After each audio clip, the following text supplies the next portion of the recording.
mempersembahkan serial Sandiwara Radio Saur Sepuh dalam kisah Sepasang Walet Putih.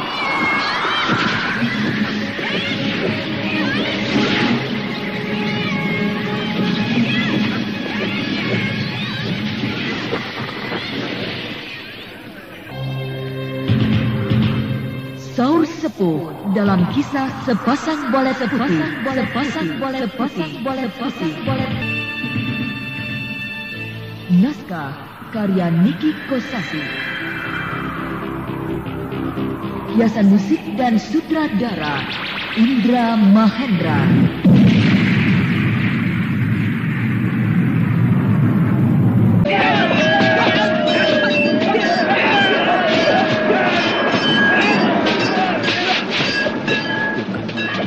Mereka bertempur di bawah siraman hujan lebat.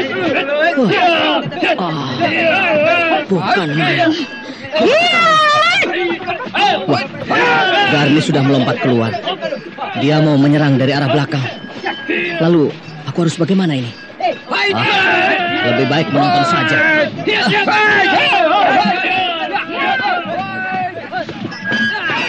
Menyebar! Hei!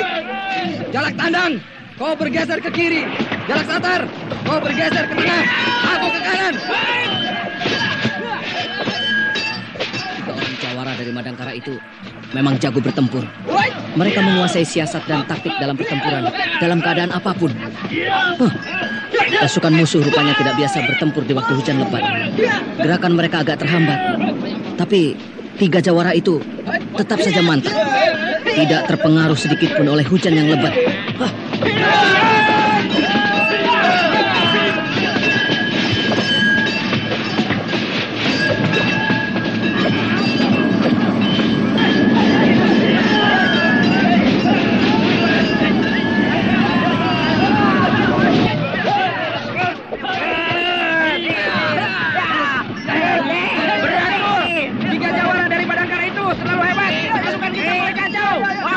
Bertempur sambil mundur.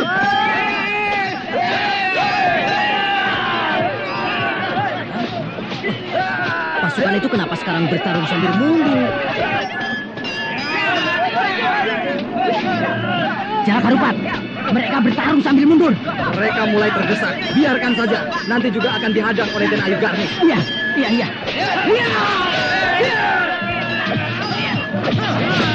Tajo! Pasukan kita sudah melakukan siasat kita. Bertempur sambil mundur. Bagus, cari kesempatan untuk lari. Iya. Ayo cari kesempatan untuk lari, ayo.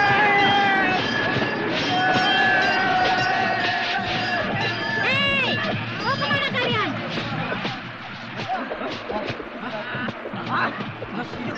Gadis itu berada di belakang kita.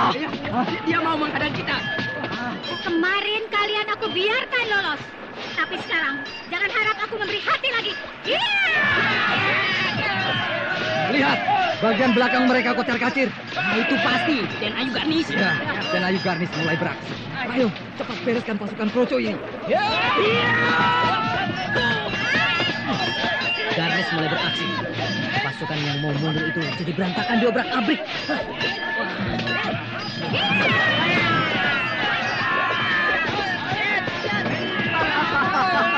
Mereka mau mundur, tapi dihadang oleh Den Ayu Garnis. Mereka tidak bisa mundur, bahkan sangat kacau. Kurung mereka dan cepat dibereskan.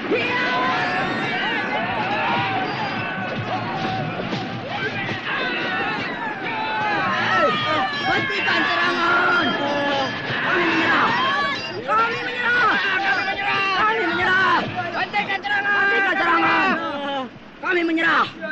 Kami menyerah. Hentikan serangan. Jalak Harupat, Jalak Tandang, Jalak Setar. Berhenti, mereka sudah menyerah. Iya. Hei, benar kalian semua menyerah? Iya. Kami menyerah. Kalian berdua pemimpinnya. Iya. Perintahkan anak buahmu meletakkan senjata. Baik. Ya. Wadia Balat, letakkan senjata. Baik. Sekarang semuanya masuk ke dalam rumah pesanggrahan itu. Cepat! Teman-teman, ikuti perintahnya.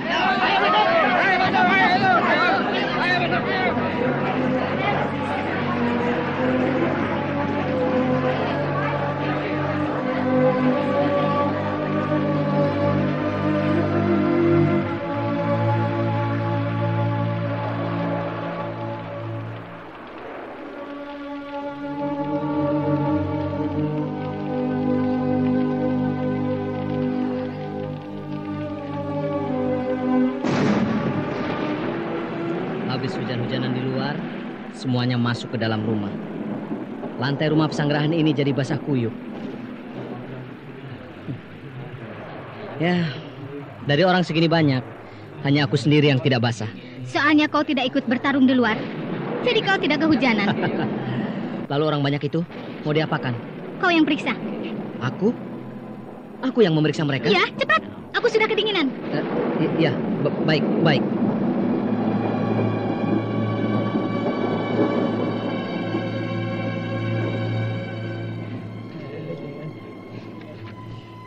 Nah, hujan sudah mulai berhenti. Bisa begitu ya. Sebelum ada pertempuran tidak ada hujan. Begitu pertempuran meletus, hujan turun dengan lebat. Sekarang setelah pertempuran berhenti, hujan juga berhenti. Bagus ya. Kalian semua rata-rata masih muda. Kalian ini sebenarnya siapa? Siapa dan dari mana maksud saya? Kami. Pulanglah anak-anak. Guru.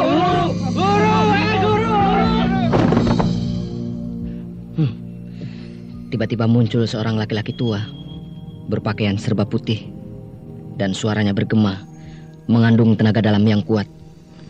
Pasukan itu menyebutnya guru. Siapa dia? Pulanglah anak-anak. Bakti guru. Nanti dulu. Mereka semua adalah tawanan kami. Saya belum selesai menanyai mereka. Kasihan, mereka kehujanan, basah kuyup kedinginan. Di sini tidak ada kasihan, sebab mereka yang menyerang kami. Kami hampir mati diserang pakai panah. Apa segampang itu diselesaikan seenaknya? Berani benar kau berkata sekasar itu kepadaku. Karena kau bicara seenaknya, menganggap remeh suatu persoalan, padahal kau sendiri tidak tahu apa yang telah diperbuat oleh murid-muridmu itu.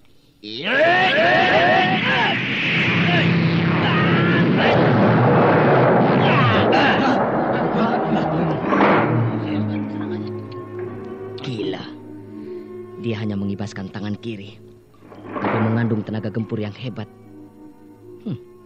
Untung aku cepat menangkis. Kalau tidak, dadaku bisa jebol. Hebat sekali kau anak muda. Selama ini tidak ada yang bisa menahan ilmu pukulan 5 naga. Tapi kau bisa menahannya. Dan kau tidak cedera. Hanya terdorong ke belakang. Cuma 1 langkah. Kau memiliki ilmu yang tinggi. Siapa kau sebenarnya? Siapa kau orang tua? Kenapa kau mengacaukan acara kami? Wah, siapa ini? Gadis yang cantik, tapi sangat galak. Garnis, bapak tua ini adalah guru mereka. Guru? Berarti regu pasukan panah ini murid-murid kamu, bapak tua? Hei, jangan kurang ajar terhadap guru kami. Diam kau! Diam! Kalian sudah menyerah. Kalau kalian orang-orang rimba persilatan, kalian harus memegang teguh apa yang sudah kalian ucapkan. Diamlah anak-anak. Ini urusan orang tua. Lebih baik kalian menonton mereka yang berpengalaman dalam dunia persilatan. Ini semua akan berguna bagi kalian semua. Bakti guru. Baiklah, Nona yang cantik dan tuan muda yang gagah. Sekarang saya minta dengan baik-baik. Izinkanlah murid-murid saya pulang. Sebab latihan sudah selesai. Apa? Latihan sudah selesai? Ya, mereka sudah selesai latihan. Mempergunakan panah dan pedang. Mereka murid-muridmu menyerang kami 2 kali. Pertama, kami digempur habis-habisan oleh hujan panah. Yang kedua, di rumah pesanggrahan ini ketika kami sedang istirahat dikepung. Kau katakan latihan? Latihan macam apa itu? Nyawa orang dipermainkan. Ya. Selama ini memang latihan hanya dengan teman sendiri. Sesama murid-murid. Kebetulan kalian datang.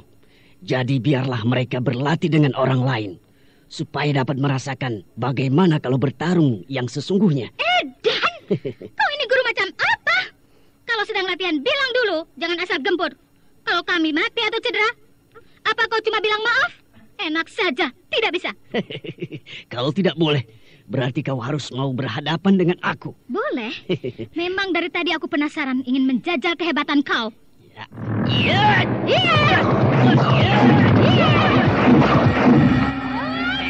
Hebat. Ilmu meringankan tubuh yang sempurna. Hebat sekali gadis itu ya. Dia bisa meloncat ke atas, berjumpalitan di udara. Iya, betul. Bagus, Nona. Mari kita lanjutkan permainan yang menarik ini.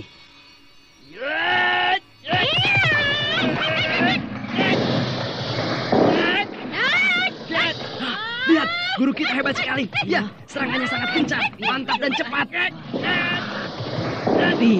Tapi tidak ada yang kena. Iya. Serangan guru satu pun tidak bisa mengenai gadis itu. Iya. Oh, tidak ada yang kena. Iya ya. Ya, tuh. Sudah lewat 40 jurus, guru kita belum bisa mengenai gadis itu. Iya, hebat sekali dia. Lebih cepat dari guru kita.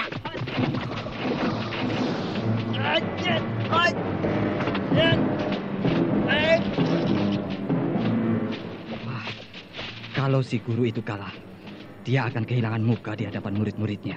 Untuk menjaga hal-hal yang tidak diinginkan, kalian bertiga, Jalak Harupat, Jalak Tandang, dan Jalak Satar, segera menyebar. Menyebar? Untuk apa, Permadi? Supaya mereka tidak bisa lari kalau guru mereka kalah. Iya, baik kalau begitu. Guru kita mengeluarkan jurus pukulan selaksa. Iya, pasti gadis itu akan kalah.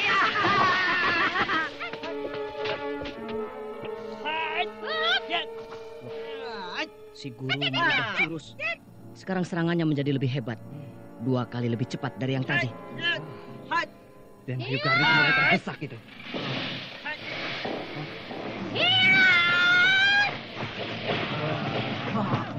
Gadis itu meloncat keluar. Iya, dia mau melarikan diri. Iya, guru, kejar terus guru. Mau lari kemana, Nona? Lari? Baru kali ini aku mendengar kata-kata seperti itu ditujukan kepadaku. Tidak ada kata lari bagi Garnis. Lebih baik mati daripada kehilangan muka. Hebat, gadis yang pemberani. Aku meloncat keluar dari rumah pesanggrahan itu karena di sana sempit, tidak leluasa. Dan sekarang di sini, di halaman yang luas ini, kita bisa bertarung dengan bebas sepuas-puasnya. Ayo kita teruskan. Sampai mana aku ladeni? Kita bertarung terus-menerus tanpa berhenti. Mau 3 hari, seminggu, 1 bulan, atau 1 tahun? Bertarung siang malam tanpa berhenti? Ayo, majulah kau. Nanti kau akan tahu siapa aku. Tokoh rimba persilatan kelas 1. Sombong sekali kau, Nona. Kau tidak memandang sebelah mata padaku. Kau merendahkan aku. Karena kau juga meremehkan aku. Baik. Awas serangan.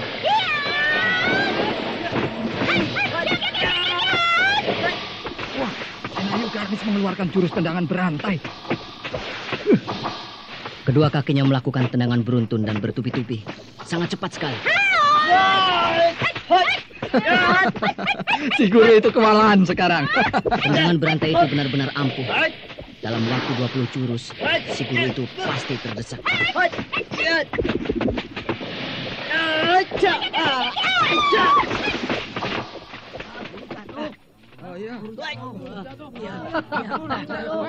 Tendangan Garnis kena dengan telak, membentur dadanya, sehingga orang itu terpelanting.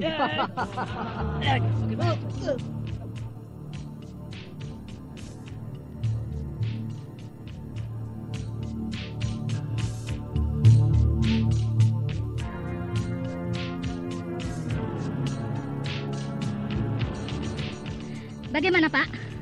Hanya 20 jurus kau sudah terpelanting. Hebat, jurus tendangan berantai yang dahsyat. Oh, kau mau pakai senjata? Kau memiliki jurus tendangan berantai yang ampuh. Tapi apakah akan mampu menangkis tongkat sakti ini? Aku tidak tolol, Bapak Tua. Aku tidak mau kedua kakiku dipukul oleh senjatamu tongkat kayu lapuk itu. Nah, aku akan pakai ini. Hiat! Ya, selendang kuning inilah yang akan merontokkan senjatamu tongkat sakti. Baik.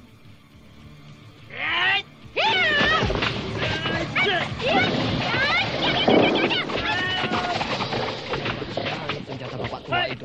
Tongkat kayu di tangan kanannya berputar dan meliuk sangat cepat, mengeluarkan tenaga gempur yang hebat. Tapi masih di bawah selendang kuning Garnis. Oh ya? Ya, lihatlah. Selendang kuning di tangan kanan Garnis itu lebih lentur, membuat serangan dan pertahanannya lebih lengkap. Ya, benar. Wah, bapak tua itu mulai terdesak. Ya, benar kataku bukan? Lihatlah, sebentar lagi pasti dia akan rontok.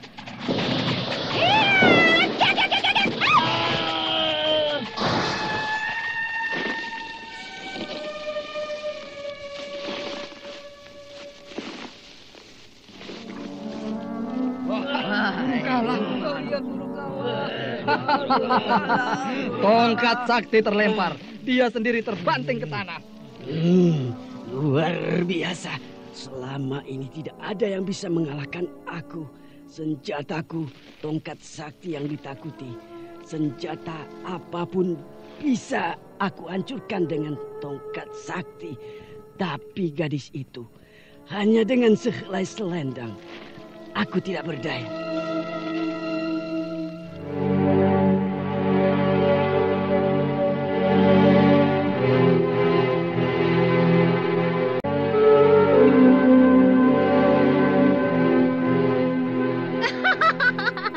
Bagaimana, Pak? Kita lanjutkan? Tolong sebutkan dulu siapa kau, Nona. Aku Garnis dari Madangkara. Hah? Madangkara? Madangkara? Dari Madangkara? Kenapa kalian terkejut mendengar aku dari Madangkara? Nona, benarkah Nona dari Madangkara? Tadi waktu pertama kali kita bertempur, aku sudah berteriak bahwa aku jawara dari Madangkara. Tapi kalian tidak terkejut. Lalu, kenapa sekarang terkejut? Tadi kami belum percaya, masih ragu-ragu. Tapi sekarang setelah melihat kehebatan Nona Garnis yang sangat dikjaya, kami baru percaya. Lalu, kenapa jadi terkejut? Maaf, pangkat Nona di Madangkara sebagai apa? Aku kakak angkat Prabu Wanapati, Raja Madangkara. Oh, kakak angkat Prabu Wanapati. Ada hubungan apa dengan Raden Bentar? Aku kakak kandung Raden Bentar. Kakaknya Raden Bentar. Kakak Bentar. Benarkah yang Nona katakan? Untuk apa aku bohong? Tuh, saksinya ada. 3 jawara dari Madangkara. Jalak Harupat, Jalak Tandang, dan Jalak Satar, serta Permadi. Kalau aku bohong, aku akan dibunuh oleh mereka sebab menjatuhkan nama Madangkara. Orang bodoh. Aku ini adalah Jalak Harupat, jawara nomor 1 dari Madangkara. Kalau kau tidak percaya terhadap perkataan Den Ayu Garnis, kau yang akan aku bunuh. Ya, aku percaya. Lalu, siapa kau sebenarnya? Waktu kerajaan Madangkara sedang sibuk kerja keras mengerjakan pekerjaan raksasa, membuat pesanggrahan keramat, Nona berada di mana? Kenapa kau bertanya begitu? Nanti saya jelaskan siapa saya. Namun, tolonglah jawab dulu pertanyaan saya. Aku masih berada di Blambangan. Blambangan? Di Blambangan? Iya. Dari kecil aku di sana. Dibesarkan di Blambangan. Setelah aku menginjak usia remaja, barulah aku pergi ke Madangkara untuk menjumpai ibuku, Ibunda Permaisuri Dewi Pramita. Oh, ternyata Nona putrinya Gusti Permaisuri Dewi Pramita, junjungan saya. Junjunganmu? Lekas katakan, iya. Siapa kau? Saya adalah Tumenggung Aji Santa. Ya, mungkin Nona pernah mendengar nama saya. Dan kalian 3 jawara dari Madangkara. Waktu itu kalian tentu masih kecil. Waktu itu aku baru berumur 10 tahun. Sama, aku juga Iya. baru 10 tahun. Aku pernah mendengarnya. Secara seksama sampai hal yang sekecil-kecilnya. Dari Ayahanda Brahma. Tuan, Hei, Brahma. kenapa kau menangis? Dan Ayu Mantili. Aku tidak sempat minta ampun sampai mereka tiada. Aku tahu. Tumenggung Aji Santalah yang merusak pekerjaan raksasa pembuatan pesanggrahan keramat itu. Terutama istrinya, Den Ayu Nyai Lapat, istri Tumenggung Aji Santa. Ya, semenjak itu saya berpisah dengan istri saya. Dia lari dengan laki-laki lain. Maka saya mengembara, mencoba menjadi orang rimba persilatan, seperti yang Nona lihat sekarang. Sekarang, apa kau masih memakai nama Aji Santa? Tidak, saya sudah berganti nama menjadi Danumaya. Danumaya. Bagus sekali namamu. Bapak Danumaya, ada hubungan apakah dengan Padepokan Bukit Kapas? Tidak ada. Tidak ada? Ya, bahkan kami sering bentrok. Kalau begitu kami salah duga. Apakah ada masalah dengan Padepokan Bukit Kapas? Iya, tapi kau tidak perlu tahu.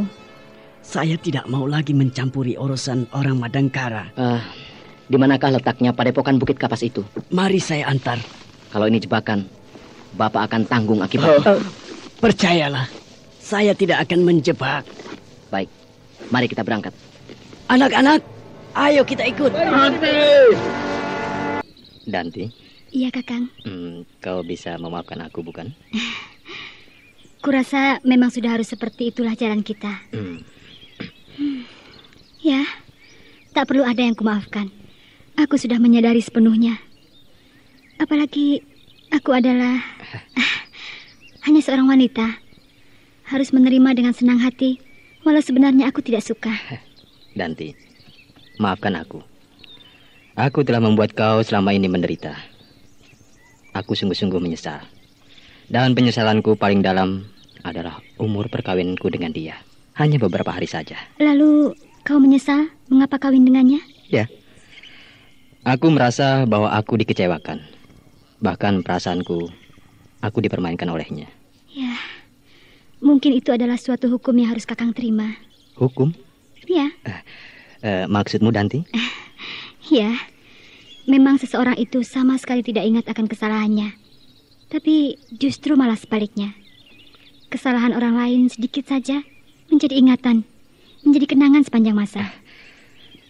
Aku masih belum mengerti apa maksudmu. Iya, sebab Kakang tidak pernah mengingat selama ini akan perbuatan yang telah Kakang lakukan.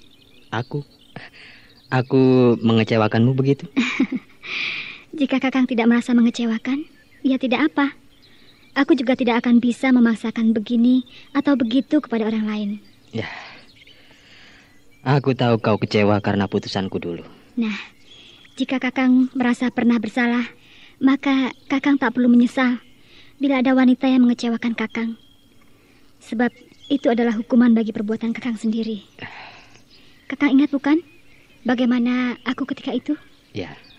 Aku langsung saja lari setelah Kakang mengutarakan maksud Kakang akan mengawini dia. Iya. Dan aku yakin Kakang tidak tahu lagi setelah itu. Sudahlah, Danti. Jangan kita ungkit-ungkit masa lalu kita yang dulu. Memangnya kenapa, Kakang? Sebab aku saat ini sangat bahagia, Danti. Kakang. Kenapa, Danti? Tidak ada apa-apa. Apakah Danti sudah tidak menyukai aku lagi? Apakah karena aku pernah beristri? Kakang, aku selama ini tidak pernah membayangkan tentang hubungan kita lagi, Kakang. Jadi kau sudah melupakan aku? Betulkah begitu, Danti? Secara terus terang ku katakan iya. Aku selama ini berusaha melupakanmu, berusaha tidak akan menjumpaimu lagi, sebab aku sangat benci sekali. Itulah sebabnya aku selama ini hanya berpindah dari satu laki-laki pada laki-laki lainnya. Jadi kau... Jangan menuduhku dengan dugaan yang kotor, Kakang. Jangan menduga aku berbuat yang tidak-tidak. Ya. Aku hanya melampiaskan kekesalanku pada semua laki-laki. Aku senang bercinta dengan setiap laki-laki. Dan perlu Kakang ketahui bahwa aku berbuat seperti itu bukan karena aku haus akan cinta atau belayan atau dekapan mereka. Tidak, sama sekali tidak. Tapi aku berusaha untuk mengecewakan mereka. Aku selalu meninggalkan mereka di saat mereka benar-benar mabuk cinta padaku. Mengapa begitu, Danti? Pertanyaanmu sama saja dengan pertanyaan anak kecil yang tidak mengerti apa-apa. Danti, apa maksudmu? Iya, sebab seharusnya kau memikirkan terlebih dulu sebelum mengucapkan itu semua. Entahlah. Aku semakin tidak mengerti tentang kau. Ya, kau banyak berubah sekarang. Iya, sebab pengalaman demi pengalaman telah memaksa aku untuk berubah dan semakin aneh mungkin. Kenapa kau jadi begini, Danti? Ternyata kau benar-benar tidak pernah bisa mengerti, Sentanu. Kau Anjani? Iya.